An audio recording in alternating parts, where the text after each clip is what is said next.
was always like, I don't see myself working in an office or working for someone in general. But if everything fails in my future, then at least I have like a little safety net to fall back on. I have not required that so far because I enjoy what I'm doing and I'm able to not starve and, you know, provide myself with with shelter. So I'm gonna continue doing this. You were saying like your family as well, like they still don't know what you do. Was it more of your dad? I think they know, they kind of understand it, but I don't think they fully understand it. Like I think it's more like, okay, I kind of get what you're doing, but when I come to them and I'm like, oh, I've got work with this company or this company, they're just kind of like, okay, nice. Like we thought you were doing that anyway. Yeah. So things that might seem like a big deal to me in this world, to them it's just like, okay, like cool. But when I first started, they were just like, what's this guy doing? Because a lot of the job is filming. Then majority of the time, I think it's like 10% filming, 90% editing. And when you're editing, you're just sat in your room in the dark on a laptop. Or I used to edit on an iPad. Mad. Yeah, bro, I had a small iPad. I don't know if you know about LumaFusion. No, do you know It's what? a video editing app. It's like £25. I was like, £25, bun it. It's an investment. I was like, this is crazy money. But I was like, you know what? I'm passionate enough about this. And I'll sit there with like a flipping Apple Pencil, just be editing for hours. And then my parents were like coming to my room, or like they'll see me in the living room. They're just like, why is this guy just always looking at screens? And they just thought, they didn't think I was a bum in it, but it was more like, he's just wasting bare time. Like, what is he doing? Like, going, you know, pick up boxes. That's a real job. Yeah. But yeah, now I think they're just like, okay, so money, okay, so a real job. I think that was the mentality, the path, the route their brain took. I remember in one of your videos as well, you were saying how like now even when you're creating content, but you're also like a perfectionist at the time as well when you first starting out. Yeah, but I feel like that now than I was before. Oh, okay. Because before my standards were a lot lower because I hadn't been doing it. So I would make a video, and in my head it's decent, but now looking back at it, it's horror. So the standards have gotten a bit higher for myself, so I feel like I'm more of a, because even subconsciously you stop like when you first start creating stuff, you don't really have an audience. Like you're kind of just making stuff and you're putting it out and you're just hoping that people see it and enjoy it. But then when you start growing and you start having an audience, it's like your brain has these invisible eyes that you can actually like see, and you start making stuff with stuff that you're working on right now is gonna be seen by people, and you know that for sure. So you kind of start accidentally making stuff for the public eye instead of like, you know, stuff that you want to put out. I think that just happens to everyone that grows. You make stuff for yourself rather than. I still feel like I'm affected by it to a certain degree, because a lot of the time I'll be editing stuff and I'm like, okay, I would have, you know, I don't know, I would have put this out time back, but now I don't think this is something I can say. Yeah. Or, not that I'm saying anything crazy, but it's just more, I don't know, knowing people are gonna see it affects how you make the stuff that you're making. Even part of the filming process, like you'll sit there and you're just like, okay, I want to have fun, I want to create a video, and then you see the cameras and then you're like, oh, like everything I say or do could potentially be seen by other people, so I want to act whilst bearing that in mind. And then that changes how you act as well. And then how did you like maneuver into like different avenues then? So after like the street interview, you went into like different, like you went to travel vlogging, cooking. It's just like I want to make stuff. At the start it was just like, let me try this out. That's what I loved about it as well. It was just very flexible, especially doing an engineering degree before. You're just told about all the things that you can't do, and then there's one specific way to follow everything.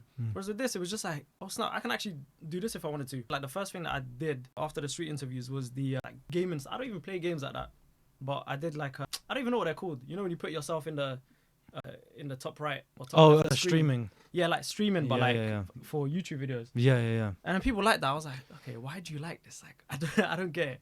And then I was like, Bonnet, one time I was just like, let me try something cooking related. And that was the first time I was like, oh, a lot of people like this and enjoy this. And then that's how I got into like cooking, and baking and whatever. Bro, one of your impressive videos, man, is we did a backflip in like one day. Yeah. You know, I want to do that again. What, like, bro? How? Week. Did you genuinely believe that you were going to accomplish that? Yeah, kinda. Yeah, no, my body was hurting for about 13 days after that. Yeah, it was so bad. It did look the painful. Next day, getting out of bed, it wasn't even like, oh, this is painful. It's like, oh, I can't do this. I can't move. Bro, it was so bad. And I don't do gymnastics or any of that stuff. So my body was feeling it. There were muscles. I didn't even know I had muscles there. Yeah. But then I was, oh, there's something there because I can feel something there. I'm surprised you didn't even break any bones, you know. I was surprised as well. Because I kept like pushing in it. Like at one point, I got like this weird thing with my shoulder where it kind of like, I don't know if it dislocates. I'm pretty sure it just dislocates in it. So if I push down hard enough, it just like pops out and then I can pop it back in. The amount of times this was just popping in and out when I was doing that backflip thing. man, that's My dangerous. shoulder was. There was one point. Yeah. Maybe you should start doing backflips. Land on it, fix it, bro. Yeah, man. No, trust me, he made it possible within a day, man. Yeah, but bro, as I was editing it, there were so many parts where How long was the footage? 4 or 5 hours. I did this from 5 p.m. to 9 p.m. So yeah, the footage was around 4-ish hours in total. That's a long It was a time. lot, yeah. But I wanted to start filming at like 1 p.m. I was just late, so I was like, instead of doing it in a day, I have to do it in 4 hours.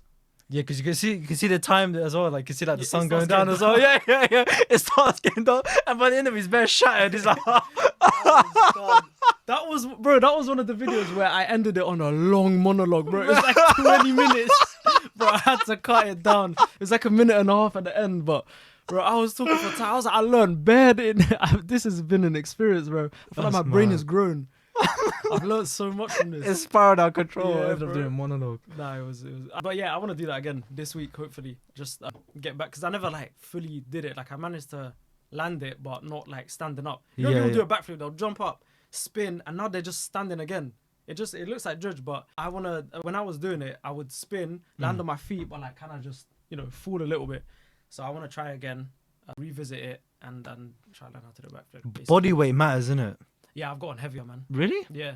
I've gotten like 10 kilos heavier since in the last few years. But you don't eat junk food. Nah, I feel or like do you work out? I've not been playing football as much and Okay. work out. That's never worked out for me, bro. I've never done any of that stuff before. No, I lied. I did when I was in uni. I got a gym membership in Manchester and I went like 8-9 times total. Then I graduated. I didn't cancel my gym membership. I was getting charged every month until, what are we in, 2025? Yeah, 2025. I cancelled it like 5 months ago.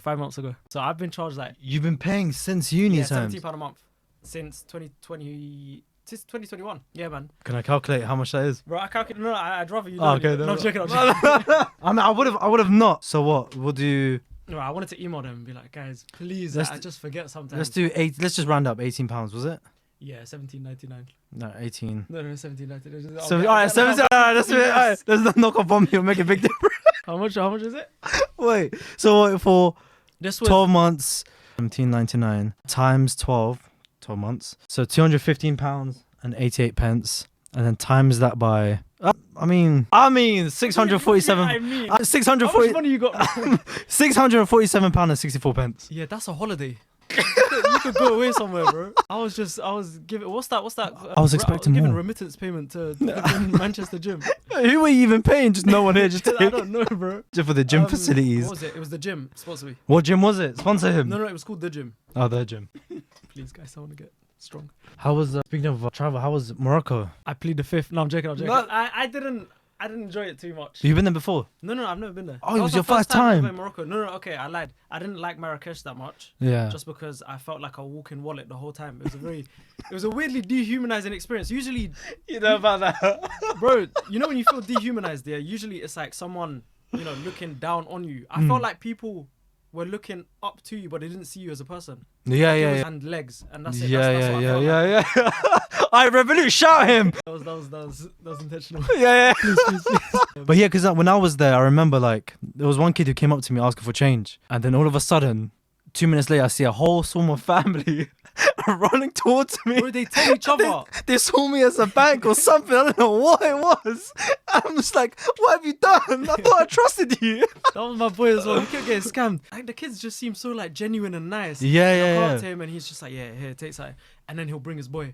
And then his boy will try the same tactic as well. Just bare sad and that. Did you pay someone to guide you somewhere? No. Okay. Yeah, no. Because they'll ask for that. They're like, oh, do you want to go back I've to been like... in Egypt. I'm well versed in the scamming territory. I did that as a job. I heard that's worse than Morocco. Bro, Egypt was bad. Egypt is bad. Swear. I tried to work. This was one of my videos. I was like, everyone hates the scammers at the pyramids. So I was like, I want to try and, do that as a job. Bro, we got scammed as well. We got scammed trying to be the scammers. We explained the whole thing to them. You know that Spider-Man meme where everyone's looking at each other like, yo, what the hell is this? That was, bro, it was so dumb, man. At At the end of it, I was like, how we got finessed. We actually got finessed. Cairo is the one. I want to visit Cairo. Does your family watch your content? I think they do sometimes. Do you get like social anxiety sometimes? I had it before social media, but it makes it worse in some cases. Because I don't know, sometimes, and I know this isn't in my head because I've had bad experiences with people before. And some people are weird. Like, there's so many lovely people, so many nice people. It's always nice when someone comes up to you and says something nice. But some people, like, if I'm on a train with my little sister, which has happened before, and I'm just seeing, like, people opposite like this, I'm like, okay, like, why do you not understand this is a bit strange for you to do? Or there was a time where I was on, like, a train platform. I was like, why does everything happen on trains? There must be some weird air. Bro, I think it's because it's so claustrophobic and everyone's so vulnerable. It's so, like, everyone's vulnerable, bro. And everyone's, like, hovering and staring at each other. It's proper weird. Yeah. But one time I was on an empty train station. This is, like, train, not, like, underground or TFO or whatever. And then there were these people. They were just, I don't know what they were doing. I was just on my phone and I just knew there was presence of other individuals there. Yeah.